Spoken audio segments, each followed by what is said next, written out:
The big development this week was, of course, the forced release of this Ben Rhodes email that seems to contradict White House claims that they had absolutely nothing to do with Susan Rice coming on Fox News Sunday and the other shows and talking about a video. It's been called the smoking gun. Our colleague Charles Krauthammer compared it to the discovery of the Nixon tapes during Watergate.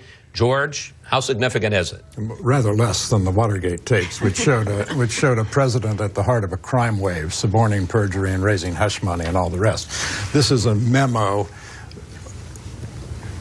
pushing a narrative that we now know to be false, that he should have known to be false at the time, that he probably did know was false, and therefore the memo was meretricious. That all said, that's only one of the subjects this committee, if there is to be a committee, and I'll come to that in a moment, should be investigating. First is, why were we deeply embroiled in Libya's civil war in the first place, illegally in my judgment? Second, was there adequate security in Benghazi? Obviously not. Third, should the military have been able to respond when the attack was underway?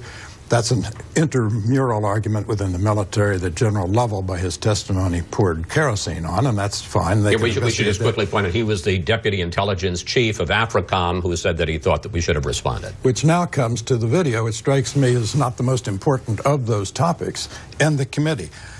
We certainly made news this morning, you did, with talking to Mr. Schiff. I do not know why at all any Democrat would want to participate in this. By boycotting it, it just becomes a redundant and obviously partisan Republican exercise, and it's only a matter of time before Democrats raise the following question. Would there be a select committee if it didn't want to have the power to subpoena the former Secretary of State Hillary Clinton for obviously reasons pertaining to presidential politics?